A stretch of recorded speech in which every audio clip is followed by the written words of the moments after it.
میں نے تسلی امیز انداز میں کہا تو پھر سمجھے آپ بالکل ٹھیک جگہ پر آ گئی ہیں۔ تھینک یو بیگ صاحب، وہ اطمینان بھری سانس خارج کرتے ہوئے بولی۔ میں نے کہا مونا صاحبہ، آپ پہلے مجھے اپنے مسئلے کے بارے میں بتائیں، باقی باتیں بعد میں ہوگی۔ پھر میں نے رف پیڈ اور قلم سنبھال لیا اور سوالی نظروں سے اس کی طرف دیکھنے لگا۔ چند لمحات کی خاموشی کے بعد اس نے مجھے اپنے مسئلے کے بارے میں بتانا شروع کیا۔ میں اس کے بیان میں سے غیر ضروری باتوں کو حذف کر کے خلاصہ آپ کی خدمت میں پیش کرتا ہوں تاکہ میرے ساتھ آپ بھی مونا کے مسئلے سے آگاہ ہو جائیں۔ یہ جان کر مجھے حیرت ہوئی کہ مونا کا تعلق شوبز سے تھا۔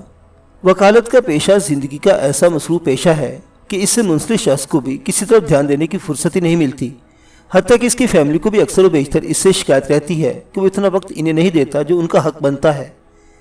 میرے ساتھ بھی کچھ اسی قسم کی صورتحال تھی۔ میں اپنے کلائنٹس اور کیسز کے ساتھ اس قدر الجھا رہتا تھا کہ کسی اور جانب توجہ مرکوز کرنے کی مجھے زیادہ مہلت نہیں ملتی تھی۔ ایک لحاظ سے میں اینٹی سوشل ہوتا جا رہا تھا۔ یہی سبب تھا کہ مجھے ٹی وی دیکھنے کا بھی بہت ہی کم موقع ملتا۔ ٹی وی کا استعمال میرے نزدیک نیوز تک محدود ہو کر رہ گیا تھا۔ چنانچہ ٹی وی کے لیے اس بے ضابطگی کی وجہ مونا کا چہرہ میری نظروں سے نہیں گزرا تھا۔ وہ ٹی وی کی ایک خوبصورت گلوکارہ تھی۔ مونا کے فن کے بارے میں جو معلومات حاصل ہونے کے بعد یہ بات بھی صاف ہو گئی کہ میری سیکٹری نگہت نے اس معاملے میں خصوصی دلچسپی کیوں لی تھی۔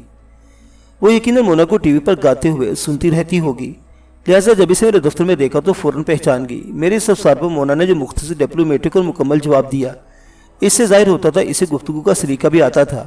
جب میں نے مونا سے پوچھا کہ کیا میری سیکرٹری سے اس کی کوئی جان پہچان ہے تو اس نے زیر لب مسکراتے ہوئے جواب میں کہا تھا، جی آپ کے دفتر میں آ کر مجھے پتا چلا ہے کہ مجھے جانتی ہے، اب تو میں بھی اس سے واقف ہو گئی ہوں۔ اسی ٹی وی گلوکارہ مونا نے اپنے حالات بیان کرنے سے قبل مجھ سے وعدہ لیا تھا کہ میں اس کے معاملات کو صیغہ راز میں رکھوں گا، اور میں نے اس سے وعدہ کرتے ہوئے یہ واضح کر دیا تھا کہ میں ہر موکل کے راز کا امین ہوں اور بے دھڑک جو چاہو مجھ سے کہہ سکتی ہے۔ میری یہ تسلی بھری بات سن کر وہ مطمئن ہو گئی تھی۔ مونا کی کہانی میں بڑے پیچ و خم تھے، لیکن میں چونکہ آپ سے اختصاری بیان کا وعدہ کر چکا ہوں لہٰذا بہت زیادہ تفصیل میں نہیں جاؤں گا۔ مونا اپنے والدین کی اکلوتی اولاد تھی۔ 3 افراد کی فیملی گلبرگ کے علاقے میں رہتی تھی۔ صدر میں مونا کے باپ علی سلطان کی کپڑے کی دکان تھی۔ اس دکان کا کاروبار ٹھیک ٹھاک چل رہا تھا، لہٰذا گھر میں کسی معاشی محرومی کا کوئی عمل دخل نہیں تھا۔ کاروبار اپنا تھا، گھر ذاتی تھا، اور گھر میں اللہ کی دی ہوئی ہر نعمت موجود تھی، چنانچہ زندگی ہنسی خوشی بسر ہو رہی تھی۔ اس ہموار اور خوشگوار زندگی میں پہلا انتشار اس وقت پیدا ہوا جب مونا کی والدہ سفینہ بیگم پر فالج کا اٹیک ہوا۔ یہ اٹیک اچانک اور خطرناک تھا، تاہم علی سلطان کی بروقت اور انتھک کوششوں کے نتیجے میں سفینہ کو اتنے زیادہ نقصان نہیں پہنچا جس کی اس نوعیت کی بیماری میں توقع کی جاتی ہے۔ علی سلطان نے بہترین ہسپتال میں اپنی بیوی کا پرائیویٹ علاج کروایا اور فالج کے اٹیک کو بڑی حد تک سنبھال لیا تھا۔ اس بیماری کے خوفناک اثر سفینہ کے نچلے دھڑ تک ہی محدود رہے۔ وہ موت کے منہ میں جانے سے تو بچ گئی، تاہم چارپائی کی ہو کر رہ گئی تھی۔ علی سلطان اور مونا نے اللہ کا لاکھ لاکھ شکر ادا کیا کہ سفینہ بیگم زندہ ان میں موجود تھی۔ جن دنوں سفینہ بیگم پر فالج کا اٹیک ہوا مونا میٹرک میں تھی۔ ظاہر ہے اس ناگہانی افتاد کے باعث اس کی اسٹڈی بری طرح متاثر ہوئی تھی، مگر اس نے ہمت نہیں ہاری اور کوشش کر کے میٹرک کر لیا۔ علی سلطان اپنی بیوی کی دیکھ بھال اور نگہداشت کے لیے ایک ملازمہ بھی رکھ لی تھی جو دن بھر سفینہ بیگم کے ساتھ رہتی تھی۔ مذکورہ ملازمہ پڑھی لکھی ہونے کے علاوہ خاصی سمجھدار بھی تھی اور اسے مریضوں کو سنبھالنے کا وسیع تجربہ تھا۔ اس ملازمہ کے آمد کے بعد علی سلطان اور مونا کافی مطمئن ہو گئے تھے۔ مونا نے انٹر کے بعد گریجویشن بھی کر لیا، لیکن سفینہ بیگم کی کیفیت میں کوئی بہتری نہ آ سکی۔ ڈاکٹر علاج تو کر رہے تھے لیکن ان کے انداز میں وہ پہلے والی چستی اور اعتماد دکھائی نہیں دیتا تھا۔ ان کے انداز اور باتوں سے جھلکتا تھا کہ سفینہ بیگم کو باقی کی زندگی اسی معذوری کے ساتھ گزارنی ہوگی۔ اگرچہ ڈاکٹروں نے اپنی زبان سے یہ مایوسانہ بات نہیں کی تھی، تاہم علی سلطان سمجھ گیا تھا کہ حالات کس طرف جا رہے ہیں۔ علی سلطان ہمت اور حوصلے والا شخص تھا۔ جب ڈاکٹروں نے مایوسی اختیار کی تو اس نے اپنے کسی مخلص دوست کے اصرار پر ایک مستند اور تجربہ کار حکیم سے رجوع کیا۔ مذکورہ حکیم کی بہت شہرت تھی۔ حکیم صاحب نے مریض کا تفصیلی معائنہ فرمایا۔ اس کے بعد علی سلطان کا مفصل انٹرویو بھی کیا اور کافی سوچ بچار کے بعد کہا، آپ نے میرے پاس آنے میں کافی دیر کر دی ہے، بہرحال میں کوشش کرتا ہوں، آگے اللہ مالک ہے۔ یعنی آپ زیادہ پر امید نہیں ہے؟ علی سلطان نے گھمبیر لہجے میں پوچھا۔ میں اللہ کی رحمت سے مایوس نہیں سلطان صاحب، حکیم صاحب نے گہری سنجیدگی سے کہا، لیکن جیسا کہ میں نے پہلے بتایا ہے آپ نے مجھے رجوع کرنے میں خاصی تاخیر کر دی ہے۔ مریض کئی سال سے اس بیماری میں مبتلا ہے۔ کسی بھی بیماری کے لیے اس کی پسندیدہ رہائشی جگہ مریض کا جسم ہوتی ہے۔ اگر اسے جسم کے اندر خوش آمدید کہا جائے تو اس کے تئیں اس سے اچھی اور کوئی بات نہیں ہو سکتی۔ وہ آرام و سکون سے مریض کے بدن میں ڈیرے ڈال کر بیٹھ جاتی ہے۔ میری تشخیص کے مطابق فالج مریض کے نچلے حصے میں ٹھہر گیا ہے، اسے وہاں سے بھگانا اتنا آسان نہیں ہوگا۔ حکیم صاحب کے فتوے کو سننے کے بعد علی سلطان نے کہا، لیکن حکیم صاحب میں نے سفینہ کے علاج کے سلسلے میں ایک لمحے کی غفلت نہیں برتی، اپنا وقت اور پیسہ دل کھول کر صرف کیا ہے، اچھے سے اچھے ڈاکٹر کو دکھایا ہے اور مہنگے سے مہنگا علاج کروایا ہے، اور کئی سال گزر جانے کے بعد بھی علاج جاری ہے، اس میں ایک دن کا بھی ناغہ نہیں ہوا۔ علاج میں بڑا فرق ہوتا ہے سلطان صاحب، حکیم نے فلسفیانہ انداز میں کہا۔ میں ڈاکٹروں کے علاج سے واقف نہیں ہوں کہ اتنے سالوں میں دیکھا ہے کہ انگریزی دواؤں سے عموماً مرض کو دبا دیا جاتا ہے اور مریض سمجھتا ہے وہ ٹھیک ہو گیا ہے، حالانکہ مرض بدن کے اندر ہی چھپ کر کہیں بیٹھ جاتا ہے اور کچھ عرصے کے بعد شکل بدل کر ایک نئی بیماری کی صورت میں ابھر کر سامنے آ جاتا ہے۔ اس ملک میں بسنے والے لوگوں کا سب سے بڑا المیہ یہ ہے کہ اپنے آپ کو بہتر اور برتر ظاہر کرنے کے لیے کسی نہ کسی کی برائی اور کمتری یا کوتاہی ضرور بیان کرتے ہیں، اور یہ رویہ سب پیشہ ورانہ شعبوں میں کچھ زیادہ ہی نمایاں دکھائی دیتا ہے۔ حالانکہ اگر دوسروں کی خامیاں گنوانے کے بجائے اپنے کام پر توجہ دی جائے تو نہ صرف یہ کہ وہ کام مزید نکھر جائے گا، بلکہ اگر کہیں کوئی چھوٹی موٹی خامی موجود بھی ہے تو وہ اس توجہ کے باعث خوبی میں بدل جائے گی۔ مسابقت کا یہ عمومی منفی رویہ طب کے شعبے میں بھی نظر آتا ہے۔ ڈاکٹر حضرات عموماً حکیموں کے علاج اور ادویہ کو قابل بھروسہ نہیں سمجھتے۔ ان کے خیال میں جڑی بوٹیوں، مختلف معدنیات اور امکیات کو کوٹ چھان کر دوائی کے طور پر استعمال کروانا انتہائی خطرناک ہے۔ ادویہ کو کسی کنٹرول کے تحت مستدل لیبارٹری میں تیار ہونا چاہیے۔ بعض انتہا پسند ڈاکٹر تو یہاں تک بھی کہہ دیتے ہیں کہ یہ طریقہ علاج انسان کی زندگی سے کھیلنے کے مترادف ہے۔ اس کے جواب میں بعض حکماں بھی ڈاکٹروں کے بارے میں بڑی خراب رائے رکھتے ہیں۔ ازیں علاوہ ان ڈاکٹروں حکیموں کی اپنی برادری میں بھی کئی اختلافات پائے جاتے ہیں۔ ایک ڈاکٹر دوسرے ڈاکٹر کو برا کہتا ہے اور ایک حکیم دوسرے کو ناتجربہ کار۔ یہ وہی منفی مسابقت ہے جس کا میں نے اوپر ذکر کیا ہے، اور سب سے زیادہ افسوسناک بات یہ ہے کہ یہ خطرناک منفی وصف ہماری زندگی کے ہر شعبے اور ہر معاشرے کے ہر طبقے میں بدرجہ اتم پایا جاتا ہے۔ حکیم صاحب کے گھمبیر خیالات سننے کے بعد سلطان علی نے پوچھا، حکیم صاحب تو کب سے آپ علاج شروع کر رہے ہیں؟ علاج تو ابھی اور اس وقت شروع ہو سکتا ہے، حکیم صاحب نے گہری سنجیدگی سے کہا، لیکن اس کے لیے میری ایک شرط ہوگی۔ جی؟ علی سلطان نے سوالیہ نظروں سے اس کی طرف دیکھا۔ حکیم صاحب نے اپنے لہجے میں فرمایا، میری دوا کے ساتھ آپ مریض کو اور کسی کی دوا استعمال نہیں کروائیں گے۔ اس کا مطلب ڈاکٹروں کا علاج روکنا ہوگا؟ علی سلطان نے استفساری انداز میں کہا۔ روکنا نہیں بلکہ چھوڑنا ہوگا، حکیم صاحب نے اٹل لہجے میں بولا۔ مگر صرف انجیکشن لگنا ہے اور چند گولیاں ہیں، علی سلطان نے نیم معترض انداز میں کہا۔ انجیکشن تو اس مرض میں انتہائی خطرناک ہے، حکیم صاحب نے ایک اور فتویٰ صادر فرمایا۔ میں تو اپنی دوا کے ساتھ کسی دوسرے معالج کی دی ہوئی ایک گولی استعمال کرانے کے حق میں بھی نہیں ہوں۔ علی سلطان اپنی بیوی کی جزوی معذوری سے بہت پریشان تھا۔ ہر معقول شوہر ایسے معاملات میں پریشان ہوتا ہی ہے۔ علی سلطان کی دلی خواہش تھی کہ جیسے بھی ہو اس کی بیوی بھلی چنگی ہو جائے۔ جب انسان جیسے بھی ہو والی سچویشن میں مبتلا ہو تو پھر وہ بڑے سے بڑا فیصلہ بآسانی کر لیتا ہے۔ اس نے قبلہ حکیم صاحب کی بات پوری توجہ سے سنی اور ان کے خاموش ہونے پر کہا، ٹھیک ہے حکیم صاحب، میں آج اسے ڈاکٹری علاج بند کر دیتا ہوں۔ آپ مجھے یقین دلائیں کہ آپ کی دوا استعمال کرنے سے میری بیوی اپنے پاؤں پر کھڑی ہو جائے گی۔ یقین دلاؤں؟ علی سلطان نے بات سنبھالنے کی کوشش کی۔ کوئی تو ایسی امید ہو کہ آپ نے پچھلے 4-5 سال سے اپنی بیوی کو ڈاکٹروں کے علاج پر ڈال رکھا ہے۔ حکیم صاحب قطع کلامی کرتے ہوئے خفیہ میز لہجے میں بولے، اور فائدے کا عالم یہ ہے کہ وہ بیچاری ابھی تک بستر سے اٹھنے کے قابل بھی نہیں ہوئی، اور میرا علاج شروع ہونے سے پہلے ہی آپ کو گارنٹی چاہیے کہ آپ نے ڈاکٹروں اور ہسپتال والوں سے بھی مریض کی صحت یابی کی گارنٹی مانگی تھی۔ آپ ناراض نہ ہو حکیم صاحب، علی سلطان نے معذرت بھرے لہجے میں کہا، میں نے پریشانی میں ایسا کہہ دیا۔ حکیم صاحب نے دو ٹوکا انداز میں کہا، سلطان صاحب پہلی تو بات یہ ہے کہ میرے علاج کے ساتھ کسی اور معالج کی دوا نہیں چل سکتی۔ دوسری بات یہ کہ میں اس سلسلے میں آپ کو کوئی گارنٹی نہیں دے سکتا۔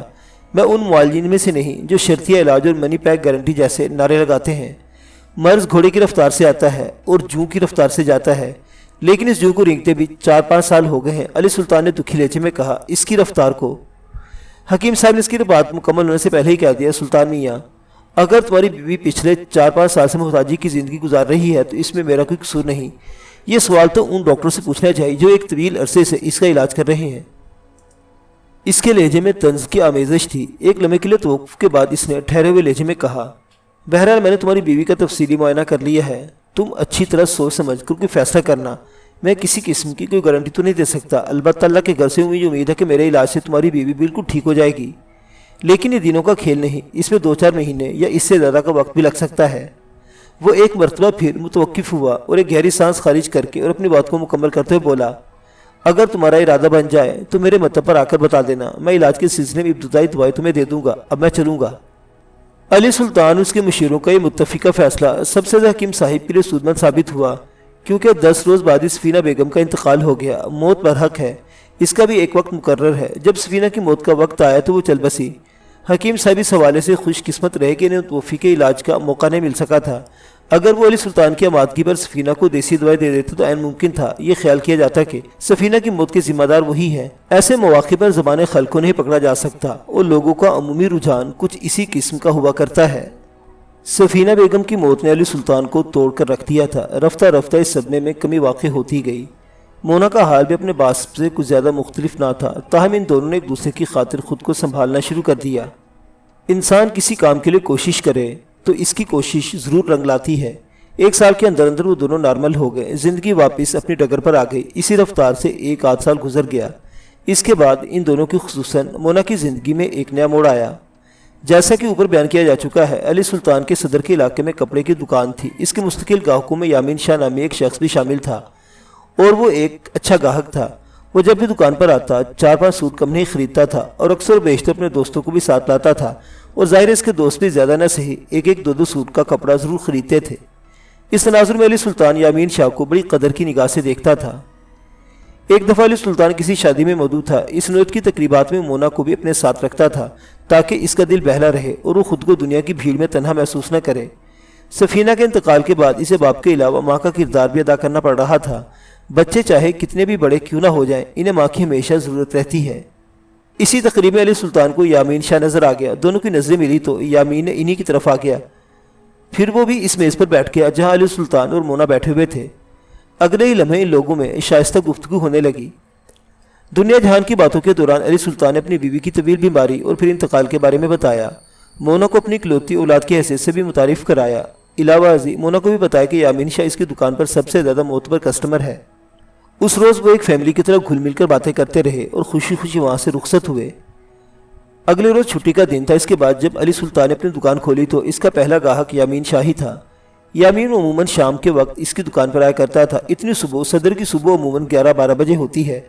اپنی دکان پر اسے دیکھ کر علی سلطان کو حیرت ہوئی، تاہم اس نے پیشہ ورانہ مسکراہٹ سے اس کا استقبال کیا۔ یامین شاہ نے اس کی دکان کے اندر آنے کے بعد کہا، سلطان صاحب، آپ مجھے اپنی دکان میں دیکھ کر اس قدر حیران کیوں ہو رہے ہیں؟ آپ کبھی اتنی صبح آتے نہیں ہیں نا، اس لیے، علی سلطان نے نرمی سے کہا۔ وہ دراصل بات یہ کہ یامین شاہ نے وضاحت کرتے ہوئے کہا، جو لڑکا میری دکان کھولتا ہے وہ تھوڑا لیٹ ہو گیا ہے۔ اس وقت دکان کی صفائی ستھرائی کا کام ہو رہا ہے۔ میں نے سوچا آپ کے پاس بیٹھ کر تھوڑی سی گپ شپ لگائی جائے۔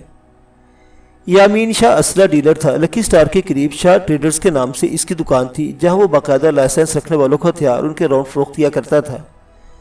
علی سلطان کی دکان یامین شاہ کی دکان سے 3-4 گلیوں کے فاصلے پر تھی۔ علی سلطان نے کہا، میں تو یہی دیکھ کر حیران ہوا تھا کہ اتنی صبح آپ خریداری کے لیے کیسے آ گئے؟ خریداری کے لیے تو میں آہے کرتا ہوں، یامین شاہ نے زمانی انداز میں کہا۔ کبھی کسی اور مقصد کے لیے بھی آ جانا چاہیے، آپ کیا کہتے ہیں؟ ہاں کیوں نہیں، ضرور، علی سلطان نے جلدی سے کہا، مگر سوچ میں پڑ گیا کہ یامین شاہ نے ایسی مبہم بات کیوں کی ہے۔ آج سے پہلے وہ کبھی گپ شپ کرنے اس کی دکان پر نہیں آیا تھا، آج ایسی کیا بات تھی؟ اس لیے علی سلطان کو ایک روز پہلے والی ملاقات یاد آ گئی جب وہ لوگ شادی کی تقریب میں ملے تھے اور خوب شیر و شکر ہو کر انہوں نے باتیں کی تھیں۔ علی سلطان نے سوچا شادی آمد اسی بے تکلفی کی ہی کوئی کڑی ہے۔ علی سلطان کے ذہن میں یامین شاہ کی یہ بات بھی اٹکی ہوئی تھی، خریداری کے لیے تو میں آیا ہی کرتا ہوں، کبھی کبھی کسی اور مقصد کے لیے بھی آ جانا چاہیے۔ علی سلطان نے اس سے پوچھا، آج کل اسلحے کا بزنس کیسا چل رہا ہے؟ ہمارا بزنس تقریباً ایک ہی جیسا رہتا ہے، اس نے جواب دیا۔ عموماً ہمارے پاس لگے بڑے گاہک آتے ہیں، ان میں بھی زیادہ تعداد شکار کے شوقین افراد کی ہوتی ہے، جن کے پاس بڑی عمدہ قسم کی شکاری رائفلیں ہوتی ہیں اور وہ خوب سے خوب تر کی تلاش میں بھی رہتے ہیں۔ اس لیے ہمارے پاس جیسے ہی کوئی امپورٹڈ پیس آتا ہے وہ ہاتھوں ہاتھ نکل جاتا ہے۔ بعض لوگوں نے تو پہلے ہی بھی فرمائش کر رکھی ہوتی ہے کہ وہ فلاں رائفل یا فلاں گن ہاتھ لگے تو اس کے لیے رکھ لی جائے۔ وہ لمحے بھر کو سانس لینے کے لیے متوقف ہوا، پھر اضافہ کرتے ہوئے بولا، علاوہ ازیں ہماری دکان پر گن کی ریپیئرنگ کا کام بھی تسلی بخش ہوتا ہے، کبھی آپ ادھر کا چکر لگائے نا، میں آپ کو ایک سے بڑھ کر ایک آئٹم دکھاؤں گا۔ انشاءاللہ میں ضرور چکر لگاؤں گا، علی سلطان نے اس کا دل رکھنے کے لیے کہا۔ یامین شاہ نے پوچھا، ویسے تو آپ کو گن کون سی پسند ہے؟ مجھے اسلحے وغیرہ کا شوق نہیں رہا، علی سلطان نے صاف گوئی کا مظاہرہ کرتے ہوئے سادگی سے کہا۔ اسلحہ تو مرد کی شان ہوتا ہے جناب، وہ فخر انداز میں بولا۔ وقت کے ساتھ ساتھ ہر شے کا مزاج اور انداز بدل گیا ہے۔ کسی زمانے میں گھوڑا اور تلوار مرد کی شناخت اور شان ہوا کرتے تھے، ان کی جگہ گاڑی اور ہتھیار نے لے لی ہے، اور یہ دونوں چیزیں وقت کی ضرورت بھی ہیں۔ میں آپ کی بات سے اختلاف نہیں کروں گا شاہ جی، علی سلطان نے معتدل لہجے میں کہا۔ واقعی آج کل زندگی میں ان دونوں چیزوں کا بڑا عمل دخل ہے، یا دوسرے الفاظ میں یہ کہہ سکتے ہیں کہ موجودہ دور کی ضرورت ہے۔ میرے پاس گاڑی تو ہے لیکن اسلحے وغیرہ سے میں نے ہمیشہ پرہیز ہی کیا ہے۔ آپ کبھی میری دکان پر آئیں تو میں آپ کو ایک خوبصورت چھوٹی سی گن دکھاؤں گا، یامین شاہ نے اکسانے والے انداز میں کہا۔ جرمنی میڈ ہے، ایزی ہینڈل، لائٹ ویٹ اور لباس میں چھپانا انتہائی آسان۔ آپ اس گن کو ہاتھ میں لے کر دیکھیں گے تو آپ کی طبیعت باغ باغ ہو جائے گی۔ مجھے امید ہے آپ اس کے لمس اور چھب سے ایسے متاثر ہوں گے کہ پرہیز توڑنے پر مجبور ہو جائیں گے۔ علی سلطان کو اس کی کاروباری باتیں سن کر یقین ہو گیا کہ وہ ایک کامیاب اسلحہ ڈیلر تھا۔ جس طرح گھر آئے ہوئے مہمان کا دل توڑنا اچھا نہیں سمجھا جاتا، بالکل اسی طرح دکان پر آئے ہوئے یامین شاہ کی دل شکنی علی سلطان کو مناسب نہ لگی۔ چنانچہ اس نے گہری سنجیدگی سے کہا، شاہ جی، میں ایک آدھ روز میں ضرور آپ کی دکان پر آؤں گا اور اس گن کا دیدار کروں گا جس کی آپ نے اتنی تعریفیں کی ہیں، اور اگر اس گن نے واقعی میرا دل مول لیا تو خرید بھی لوں گا، لیکن ایک گھمبیر مسئلہ ہے۔ علی سلطان نے متفکرانہ انداز میں بات مکمل کی تو شاہ جی نے جلدی سے پوچھا، کیا مسئلہ ہے جناب؟ میرے پاس اسلحے کا لائسنس وغیرہ تو نہیں ہے، وہ متعاملانہ لہجے میں بولا۔ کیا آپ لائسنس کے بغیر بھی اسلحہ فروخت کرتے ہیں؟ سچی بات بتاؤں سلطان صاحب، یامین شاہ گہری سنجیدگی سے بولا، میں نے بزنس میں ایمانداری کو ہمیشہ شامل رکھا ہے، اور اسلحے کی فروخت کے لیے حکومت پاکستان نے جو بھی قوانین رکھے ہیں میں ان کی پوری پاسداری کرتا ہوں۔ میری دکان پر کسی نوعیت کی کوئی باقاعدگی آپ کو دیکھنے کو نہیں ملے گی، اور جہاں تک آپ کے لائسنس کا تعلق ہے تو میں اس کا بھی کوئی نہ کوئی بندوبست کر ہی لوں گا۔ آپ کے ساتھ تو گھر والی بات ہے۔ گھر والی بات، ان الفاظ نے علی سلطان کو ایک مرتبہ پھر چونکنے پر مجبور کر دیا۔